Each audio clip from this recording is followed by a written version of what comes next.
봄이 온 것 같은데 여전히 좀 쌀쌀합니다. 전기장판 못 집어넣으셨죠? 네, 오늘 새벽에도 좀 추워가지고 일어나면서 우리 아이들은 잘 잤나 그런 생각을 하면서 일어났습니다. 우리가 겨울옷은 다 일찍이 정리를 했지만 여전히 날씨가 쌀쌀해서 완전히 정리가 안 되는 것 같습니다. 청소는 특별히 계절마다 우리가 갖는 청소는 시간도 걸리고 좀 귀찮은 일이기도 합니다. 하지만 우리의 계절이 지나면 옷들도 정리할 필요가 있고 필요 없는 것들은 좀 버리고 다시 삶을 정리하듯이 우리 청소를 하죠. 우리 마찬가지로 영적인 삶도 때마다 돌아보는 청소하는 일들, 깨끗하게 하는 일들이 필요합니다. 그걸 잘해야 합니다. 영적으로 깨끗해지는 일은 겉을 청소하는 것보다 훨씬 더 사실은 어려운 일입니다. 겉은 씻기만 하면 되죠. 장단만 이렇게 잘 맞추기만 하면 되지만 이 안을 깨끗하게 한다는 것은 전혀 다른 차원의 이야기입니다. 오늘 말씀이 바로 그런 내용이죠. 서기관들이나 바리새인들, 이스라엘에서 가장 소위 잘 믿는다고 하는 사람들입니다. 가장 하나님 앞에 올바르게 산다고 하는 이 사람들이 얼마나 정결의식을 깨끗하게 했겠습니까? 예수님께서 잔과 대접은 깨끗하게 한다라고 말씀하시는 것은 이들이 율법적으로는 완벽하게 사는 것을 말합니다. 늘 하나님의 율법 속에 있는 음식의 율법, 코셔를 잘 지키고 늘 그것에 따라서 잔과 대접을 구별하여서 썼고, 그러고 나서 혹시나 섞이지 않을까 혹은 섞였을까 봐 그것을 깨끗하게 하는 일들을 굉장히 열심히 한 거죠. 그들은 성전에 올라가서 예배를 드릴 때에도 정결의식을 깨끗하게 했습니다. 제가 지난번 그 이스라엘 갔을 때 처음으로 이제 제가 경험했던 것이 실로암에 갔다가 실로암에서 다시 성전으로 올라가는 그 길을 걸어가 본 거였습니다. 이게 이제 새롭게 발굴이 많이 되면서 이제 그 길들 루트를 정확하게 알게 된 거죠. 실로암은 우리는 늘 예수님께서 맹인을 고쳐주신 그곳으로만 알고 있지만 거기가 바로 성전에 올라가기 전에 대부분의 유대인 남자들이 씻는 곳입니다. 성전에 올라가기 전에 몸을 깨끗하게 하는 곳이죠. 거기서 얼마나 깨끗하게 씻었겠습니까? 그리고 나서 이제 실로암에서부터 성전까지 쭉 올라가는 길이 있습니다. 그거를 이제 발굴하는 지하로 올라갔는데 원래 이제 옛날 그 복원해 놓은 그 그림들을 보면은 정말 아름답게 이 계단들이 쭉 이어져 올라갑니다. 근데 놀라운 것은 성전 아래까지 올라가면 거기에 목욕탕이 또 있어요. 혹시나 올라오면서 또 더러워졌을까봐 다시 그곳에서 또 씻습니다. 여러분 요즘 그런 분들 있으신가 모르겠는데 예전에 우리들은 늘 토요일 날 목욕을 빡빡 했습니다. 기억나십니까? 네, 늘 목욕탕 가서 불려가지고 때를 뭐 살이 빨개질 때까지 막 벗겨내고 그래야 주일을 맞는 기분이 상쾌하고, 근데 만약 생각을 해보시죠. 토요일 날 막 때를 열심히 벗겼는데 주일 아침에 나는 아직도 깨끗하지 않다. 다시 목욕탕에 들어가서 또 몸을 씻는다고 생각해 보십시오. 유대인들은 그 정도로 철저하게 깨끗하게 씻었습니다. 근데 예수님은 그것보다 더 중요한 게 있다는 것이죠. 우리 안에, 이 내면에 우리의 모습들을 깨끗하게 하는 것이 훨씬 더 중요하다라고 말씀을 하고 계십니다. 여러분 깨끗하게 한다는 것이 그러면 무엇이겠습니까? 오늘 우리가 어떻게 우리의 영혼을, 우리의 내면을 깨끗하게 하겠습니까? 먼저 깨끗하게 하는 것은 더러운 것을 씻는 것과 더러운 것을 버리는 것이죠. 제가 성경을 쭉 한번 살펴보니까 더럽다라고 쓰는 표현들이 몇 가지 중요한 예가 이렇게 그룹으로 모이는 것 같습니다. 첫 번째는 그냥 말 그대로 더러운 거예요. 여러분 우리한테 더러운 거는 뭐냐 하면 때 묻은 것, 훼손되는 것, 그러니까 갖고 있는 부여된 아름다움과 부여된 기능을 잃어버리는 것이 바로 더러워지는 것입니다. 그래서 옷이 더러워지면 이 본연의 기능을 못하게 되죠. 우리가 약간 허름한 옷은 입을 수 있어도 때가 묻은 옷은 잘 입지 않지 않습니까? 옷이 더러워지면 못 입습니다. 왜냐하면 본연의 아름다움을 잃어버렸기 때문에, 본연의 기능을 잃어버렸기 때문에 때가 묻어서 훼손이 된 겁니다. 자, 그래서 성경에는 우리의 본연의 아름다움, 하나님이 주신 아름다움, 우리 인간이 갖고 있는 본연의 기능을 못하게 하는 것을 더럽다라고 표현을 하는 겁니다. 왜냐하면 때가 묻으니까요. 하나님이 주신 아름다운 삶인데 여기 때가 묻고 더러워지고 훼손되고, 그러면은 하나님이 주신 그 아름다운 삶을 못 살게 되는 거예요. 그 대표적인 예가 죄라는 겁니다. 죄는 바로 그러한 기능들이 있거든요. 우리의 삶을 찢어 놓습니다. 더럽게 하는 거죠. 특별히 이제 음행이라든지 악행, 이런 것들 하나님께서는 더럽다라고 성경에서 표현을 하십니다. 이것들이 우리의 삶을 방해하고 망가뜨리기 때문입니다. 또 하나는 뭐냐 하면 악한 것을 더럽다라고 표현을 합니다. 특별히 사탄과 관련된 것, 악마와 관련된 것을 더럽다라고 표현을 합니다. 제가 어디서 이제 이 표현을 많이 발견하게 되냐면, 예수님께서 귀신을 쫓아내실 때 귀신에게 항상 더러운 귀신이라는 표현이 붙습니다. 제가 새삼스럽게 말씀 준비하면서 찾게 되었거든요. 그냥 귀신이 아니라 항상 더러운 귀신이에요.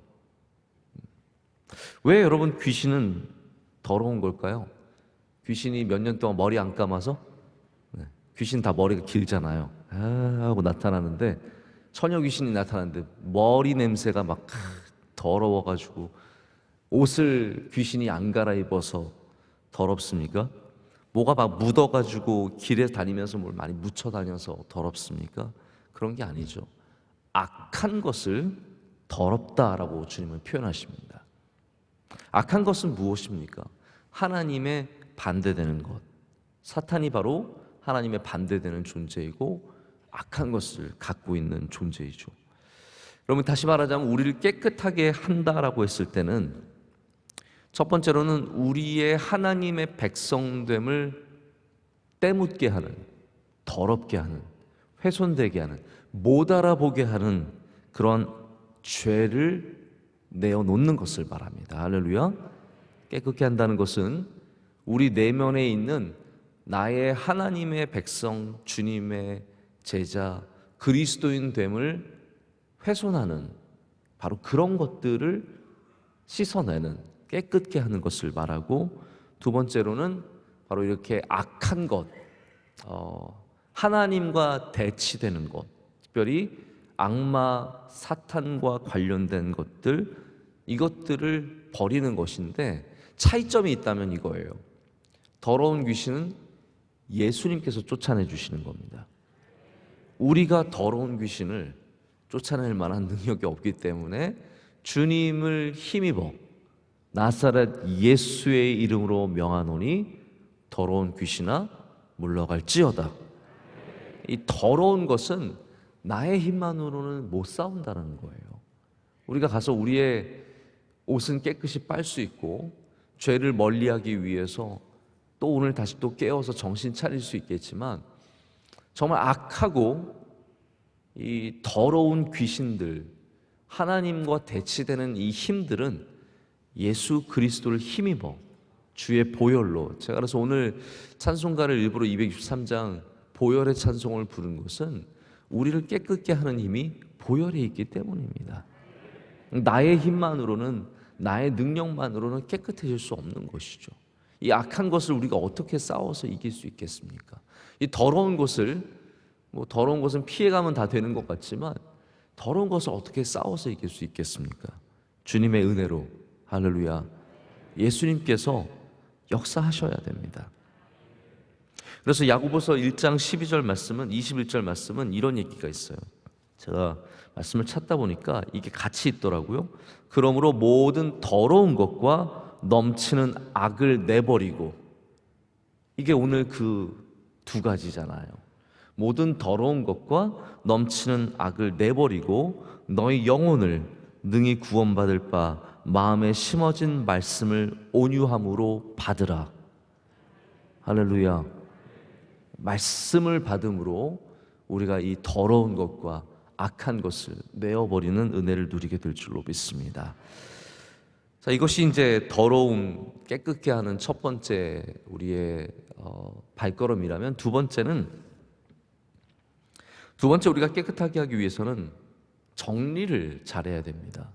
자, 깨끗하게 하는 씻는 것이 있지만 두 번째는 정리입니다. 여러분 깨끗하십니까? 이제 집에 갑자기 들어가 봐야 알거든요, 그 존재를. 대신방 예전에 받을 때 우리 목회자들이 만나는 집은 진짜 집이 아닙니다. 잠시 존재하는 집이죠. 아주 하루 존재하고, 아니 한나절도 안 가죠. 목사님 가고 나면 이제 금방 다시 또 옛날의 모습으로 복원이 되거든요. 어떤 분들은 그냥 방에 다 집어넣어요. 그 방문 열면 목사님들은 어디 가서 남의 집에 가서 집에 가서 방문 열어보고 다니면 안 됩니다. 큰 실례입니다. 어떤 방에서 뭐가 튀어나올지 모르기 때문에 항상 방문은 절대로 열어보지 말고 보여주는 것만 보고 나오는 게 제일 좋습니다. 우리 뭐 그렇게 깨끗하게 늘 정돈하고 살지 못하지만 정리정돈이 우리 삶의 기본인 것은 사실입니다. 저도 뭐 솔직하게 정리정돈을 막 그렇게 열심히 하는 사람은 아닙니다. 제가 예전에 자취할 때나 또 총각으로 살 때는 나름 굉장히 정돈하고 살았는데, 이제 또 결혼하고 또 제가 사무실에서 일을 하고 그러다 보니까 정리정돈이 옛날만큼 그렇게 강하지는 않습니다. 그러나 저는 정리정돈을 좋아합니다. 이게 중요하다고 생각을 하고 좋아합니다.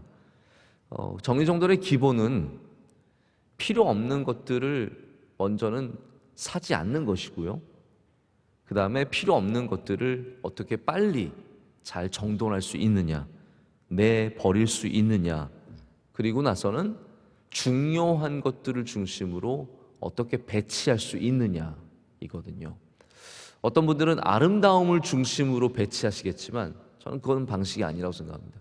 중요한 것을 중심으로 어떻게 우리 삶을 배치할 수 있는가. 여러분, 깨끗하게 하는 것은 다시 말하자면 정리정돈을 잘하는 겁니다. 우리 삶에 필요 없는 것들, 우리를 무겁게 하는 것들, 우리를 누르는 것들, 이런 것들을 어떻게 빨리 잘 없애고 내어주고 나눠주고, 동시에 중요한 것을 중심으로 삶을 재배치하는 것입니다. 아름다운 것을 중심으로가 아니라 중요한 것을 중심으로 삶을 재배치하는 겁니다. 예수 그리스도를 중심으로 다시 우리의 삶을 정돈하는 것, 주님 앞에 정렬하는 것, 그것이 바로 깨끗해지는 방법이라는 것이죠. 여러분, 왜 우리가 마음이 깨끗하지 않고 좀 지저분한 것 같고 뭔가 삶이 정돈이 안 된 것 같고 왜 정신이 없습니까? 바로 중요한 것을 중심으로 배치되어 있지 않고 그냥 되는 대로 살아가기 때문입니다. 우리가 예수님 앞에 서는 순간 예수님이 우리의 가장 중요한, 먼저 그의 나라와 그의 의를 구할 때 삶이 깨끗해집니다. 자신감이 생깁니다. 두려움과 걱정이 없어집니다. 정신이 혼란스럽지 않습니다. 정신이 깨끗해지는 것이죠. 하나님, 예수 그리스도, 교회 이 중심으로 딱 서면 그 다음부터는 다 모든 것이 깨끗해진다라는 것이죠. 왜 그리스도인들이 깨끗해야 되냐면 바로 깨끗해야 이것이 삶의 질서를 이렇게 잡아줄 수 있기 때문입니다. 우리 살다 보면 필요 없는 것들이 얼마나 많이 쌓입니까? 살다 보면 중요하지 않은 것들이 얼마나 메인인지 모릅니다. 우리를 깨끗하게 하기 위해서 자꾸 필요 없는 것들을 내어버리고 예수 그리스도를 중심으로 재배치해야 할 줄로 믿습니다. 여러분, 물건을 놓을 때 중요한 걸 맨 위에 놓지는 않잖아요. 저는 그래서 예수님 뭐 1번이다 뭐 그런 건 별로 중요한 것 같지 않아요. 우리 제일 중요한 거는 제일 가깝게 놓는 겁니다. 할렐루야. 맨 위에 놓는다고 제일 중요한 게 아니에요. 책장 맨 위에 있는 게 제일 중요한 책이 아니에요. 내 앞에 있는 책이 가장 중요한 책이라는 겁니다. 예수님을 우리 삶에 배치할 때는 주님 저 높은 곳에 앉으세요, 이게 아니라 주님 제 가까이 계시옵소서. 이게 정말로 정리하는 방식이 되어야 할 줄로 믿습니다. 예전에 이제 유엔 총장을 지내신 반기문 총장이 무슨 말을 했었냐 하면, 물이 더러운 곳에 폭력과 무기가 있다, 이런 말을 했습니다. 이게 이제 이분이 세계 정세를 보면서 깨달은 거거든요. 어디에 민병대, 밀리시아라든지 아니면은 게릴라라든지 반정부군들이 모여 있느냐? 물이 더러운 곳에 있대요. 이게 이상하지 않습니까? 뭐 정글도 아니고 그냥 물이 더러운 곳이라는 거예요. 아프리카 국가들이나 남미 국가들, 중미까지도 마찬가지죠. 이 마주하고 있는 문제가 바로 이러한 문제거든요. 물을 제대로 공급받지 못할 뿐만 아니라 깨끗한 물이 없어요. 그러니까 물 부족으로 인해서 농사도 잘 못 짓고 아이들도 굉장히 힘들어요. 근데 그런 곳에서 어렵게 크는 아이들을 이 민병대에서, 게릴라에서, 반정부군에서 데려가는 겁니다. 그 다음에 총쏘는 연습시켜서 이 소년병들을 총알바지로 쓴다든지 아니면 이들을 악하게 키워가지고 폭력적으로 만들어서 정부와 싸운다든지 이런 일들을 하는 사람들이 바로 그 지역에 있다는 거예요. 악순환이죠. 물이 깨끗하면 그게 사라진다는 거예요. 이상하지 않습니까, 여러분? 물만 깨끗해도 이런 문제들이 해결이 되는 겁니다. 다시 말하자면 우리를 깨끗하게 하는 것이 우리가 전혀 기대하지 못했던 부분들에 복이 오게 하는 통로라는 겁니다. 저는 이 부분을 오늘 꼭 말씀을 드리고 말씀을 맺으려고 해요.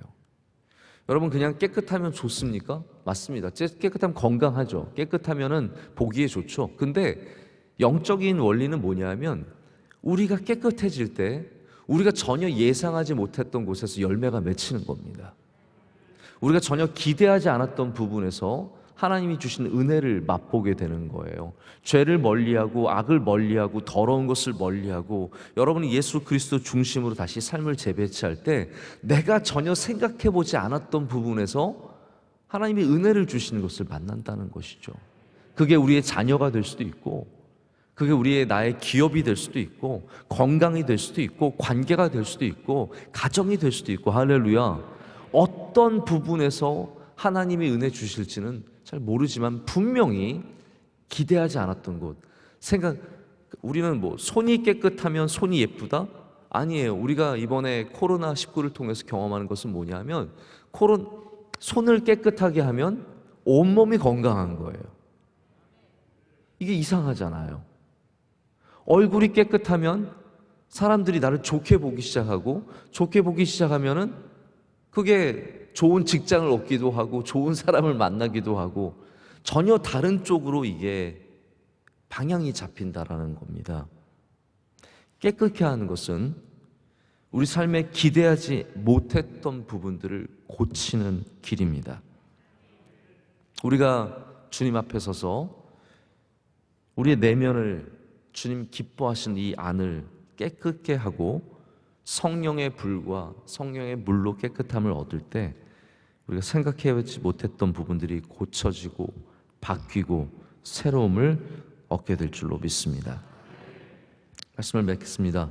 더러워진 것들을 다시 본연의 아름다운 모습으로 되돌리는 일은 끊임없는 기도와 예수님을 붙잡는 길밖에 없습니다.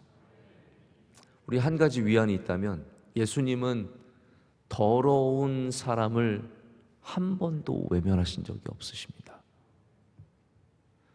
더러운 귀신 들린 자, 예수님께서 기꺼이 그 귀신을 내쫓아 주셨고 소위 말하는 더러운 사람들, 혈루병 걸린 여인이 와서 주님을 만질 때 고침을 받았고, 모두가 더럽다고 손가락질하고 가까이 올 수도 없는 나병 환자들을 주님께서 만져주셔서 고쳐주셨습니다.